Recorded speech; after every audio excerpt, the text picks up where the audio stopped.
প্রিয় স্যার, আপনার ফোন নম্বর জোগাড়ের চেষ্টা যে করিনি তা নয়, তবে আপ্রাণ চেষ্টা করেছি বললেও মিথ্যে বলা হবে। ফোন করলেই যে আপনি কথা বলবেন তার কোনো নিশ্চয়তা আমার কাছে নেই। আপনি যে আগের ঠিকানায় নেই সেটুকু জেনেছি বর্তমান ঠিকানাটা পেলেই বলেই চিঠি লিখতে বসলাম। বাংলায় আমি বরাবরই কাঁচা ছিলাম, তা আপনার অজানা নয়। বানান ভুল দিয়ে আপনার বেতের বাড়ি বেশ কয়েকবার আমার হাতের তালুকে আকর্ষণ করে রক্তবর্ণ করেছিল। রচনা বা চিঠি লেখা যাই বলুন, সেটুকু শিখেছি শুধু আপনার কাছ থেকে। মা আমার কুমারী ছিল না, বিধবা, তা প্রশ্নের অতীত। শুধু অবৈধ সন্তানের স্কুল চত্বরে ঠাঁই পাওয়া নিয়ে সেক্রেটারি মহাশয়ের সঙ্গে আপনার লড়াইটা আমি দেখেছিলাম। সেক্রেটারি রামরতন তরফদারের যুক্তি ছিল, রক্তের ঠিক নেই, বেজম্মা ছেলে, স্কুলের পরিবেশকে নষ্ট করবে, ওকে তো স্কুলে ভর্তি করা যাবে না। ছোট মাথায় আমার বেশি বোঝার শক্তি ছিল না। শুধু মনের মধ্যে সেদিন একটা কথায় আনন্দ হয়েছিল। আপনি বলেছিলেন, মা মেরির সন্তানকে যদি পুজো করতে পারেন তাহলে সুবীর পালের নামও স্কুলের খাতায় থাকবে। সেক্রেটারি বোধহয় রাগে গজগজ করতে চলে গিয়েছিলেন। আপনি এসে মাথায় হাত বুলিয়ে বলেছিলেন, দেখিয়ে দে, দেখি তোর বদরক্তের তেজ, তবেই আমার মনে থাকবে, আমার এই মান সম্মান সব থাকবে। আমার অপরিণত মাথার কোনো একটা স্নায়ুতে গিয়ে আঘাত করেছিল স্যার আপনার ওই কথাটা। সেদিন এই কথাটাই বুঝেছিলাম, মা মেরি তার সন্তান যিশু। আমার ভুল রক্ত, আমার মায়ের অন্ধকারের ঘরের কান্না ছাপিয়েও শুধু একটা কথাই মনের তন্ত্রীতে বারবার অনুরণন করে বেজে চলেছিল, সুবীর, দেখিয়ে দে, তুইও পারিস, তোর বদ রক্তেও আগুন ধরে, তুই দেখিয়ে দে, তুই প্রমাণ করে দে। রক্তের একটাই পরিচয়, তার রং লাল।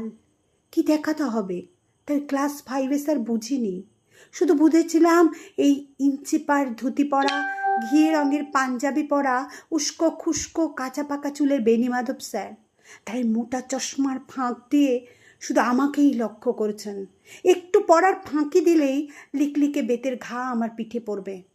মাধ্যমিক পরীক্ষার ঠিক আগে আমাদের বস্তির ঘরে লাল আলোয় বসে পড়ছি।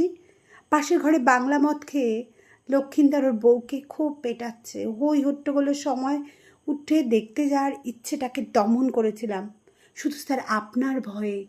যদি বলেন এই জন্যই বলে বদ রক্ত স্বরূপ দেখালো। যেদিন মনসা পুজোয় পাড়ায় ভিডিও এসেছিল সেদিনও আমি কানে তুলো গুজেছিলাম।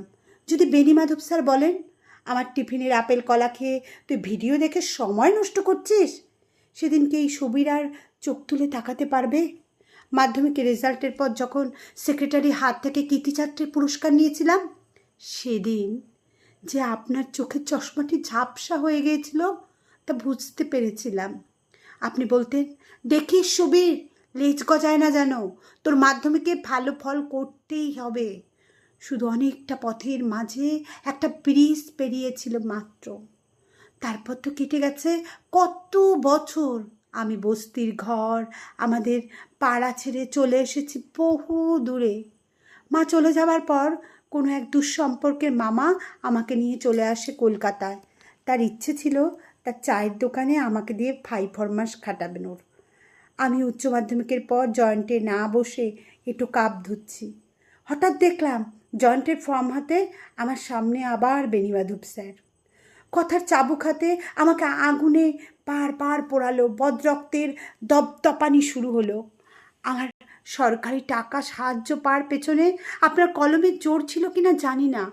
সেদিনও প্রথম MBBS পাশ করলাম।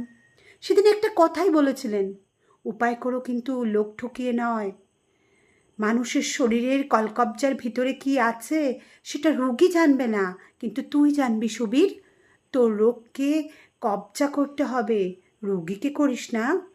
আজ একটা অনুরোধ করব স্যার। কোনো দিন আপনার মুখের উপর একটা কথাও বলিনি, বিনা প্রশ্নে শুনেছি আপনার নির্দেশ। সেই দাবি থেকেই অনুরোধ করছি, একবার যদি আপনার বৃদ্ধাশ্রমে যাওয়ার অনুমতি দেন। স্বনামধন্য ডাক্তার সুবীর পাল হিসেবে নয়, আপনার ছাত্র সুবীর হিসাবে গিয়ে যদি দাঁড়াই, তাও কি দেখা করবেন না? যদি গুরু দক্ষিণা দিতে চাই, তবু ওকে ফিরিয়ে দেবেন? বেথাতে মানায় আপনাকে বেণীমাধব স্যার, বৃদ্ধাশ্রমের অসহায়ত্বে নয়। শুনলাম অভিমান করে বাড়ি ছেড়ে বৃদ্ধাশ্রমে আছেন। সে থাকুন, আপনার অভিমান, গভীর স্নেহ বোঝার ক্ষমতা সকলের তো নেই। মাতাল নদীর ভাঙনকে সবাই দেখতে পায়। ফাল্গুনী নদী তো চিরকালই নিজের অস্তিত্ব লুকিয়ে রাখতেই পছন্দ করে। একটাই অনুরোধ, একবার দেখা করার অনুমতি দিন স্যার।